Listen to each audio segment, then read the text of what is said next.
Hey everybody, welcome back to the channel. In today's video, I'm going to be showing you the exact system that I use for tracking all of my online arbitrage orders, making sure that you're tracking all your OA orders, making sure you're receiving everything, and then it's actually going to show you a process for how you can speed up the listing if you're using Inventory Lab. With all that being said, let's go ahead and jump right into the video.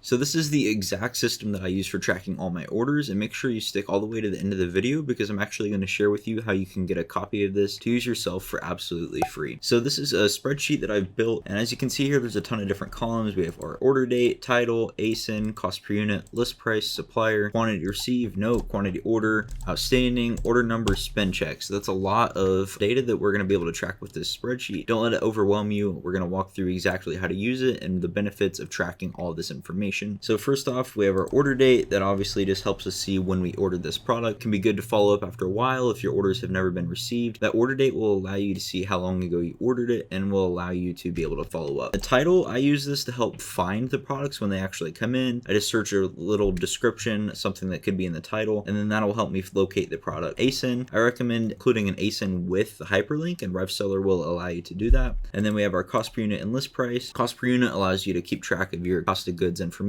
allows you to make sure that you have accurate counting going on. Then your list price, this is the price you're actually going to list the product for on Amazon. I recommend going a little bit above the buy box whenever you're sending your products in. Then we have our supplier. This can just help you keep track of where your products are coming from, or if you have any team members, you can put where the products came from _ team member. And this can also help you measure how effective your team members are at finding products for you. Quantity received, we're going to enter that amount when the products actually come in. Note, if you have prep help or just need to remind yourself of anything before the products come in, you can make a note here. Sometimes I'll do something like 2-pack, or I'll make a bundle. So sometimes I'll do something like put 2-pack, or I might put bundle 3 units, whatever note you need to leave or something to remind you or your prep help. And then quantity order is where we're going to enter how many units of the ASIN, not individual units. So say it's a 2-pack, we get 6 from the source. We're going to put 3 in here as quantity order because we always like to talk in terms of the ASIN. You can use your own internal rules for your own systems, but that's what I like to do. Quantity outstanding will update here in a moment. Order number, again, this just helps you keep track of the order numbers for if order never comes in. You can quickly reference and follow up with your supplier. And then spend check, I like to have this column here because it just allows me to see how much money I'm spending every day, making sure that I'm hitting my spending targets. I highly recommend, if you don't already, you build some spending goals, daily spending goals for your business, because you can have a big goal for the month or for the year, but you need to really be breaking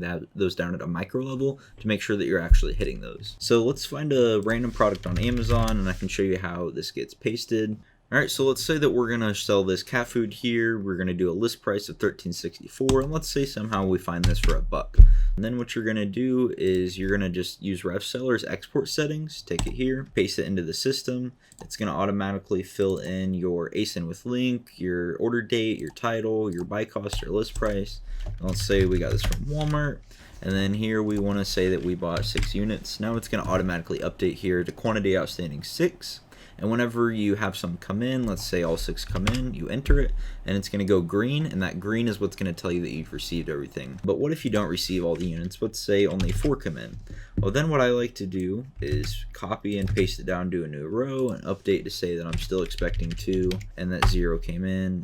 And then on this original one, all 4 came in. So that way I can go ahead and use this line to move it over to my upload system, which I'll show you momentarily, but I still know that I'm expecting 2 units to still come in. So the next part here is to take everything that's gone green, the items that have all come in, and we're just copying and we're moving it over to this upload sheet. And if all that data will already be there, you need purchase date through quantity, or at least that's what I like to include. You don't need all this information, but it helps keep track of everything. So I like to do that for keeping everything in Inventory Lab. The only thing you would then need to add after copying and pasting is expiration date. This is a cat food, so it's going to expire. Let's say it's going to expire 1 year from now, and obviously look at the product to actually see when it expires. And then I'll go ahead and delete this. And then what you need to do is file, download as CSV. Then you're going to go to your inventory lab. So then once you have your CSV, you're going to open up a new batch. You can title it whatever you want. You're going to do select file, and you're going to grab that CSV. Then everything else here is going to be like normal, your address. You're going to probably be doing FBA.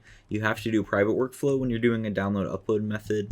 And then everything else here should pretty much be the same. Then you're going to hit process by list, and then it's going to pull this up, and it's just going to make sure that it's matching all the correct data, ASIN to ASIN, title to title, and so on. But if you're using the system, it should all match up. You're going to click next. Then it's going to have this come up, and if there were any issues, it would let you know about those. Here there are none. You're going to go next up, Amazon validation.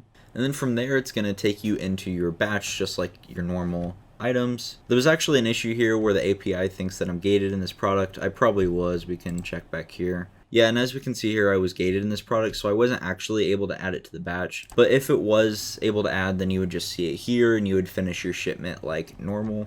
Yeah, so that is exactly how I track all of my online arbitrage orders. I have one system to keep track of everything, making sure it's all coming in, keeping track of my cost data to do all my accounting, and then that same exact system can be used to upload everything in an inventory lab to speed up your listing process. If you like this system and you want to grab yourself a copy for free, you can go to the link down in my description, 08alphas.com, find the tracking system thing on the website, and then use code YouTube. This will let you download a copy of the spreadsheet for absolutely free. Also, if you're not using Inventory Lab, I have a link for that in my description as well. Hope you all found value out of this video. Let me know down below what you think of the system, if there was anything that you would change or add in any way. Thanks for watching.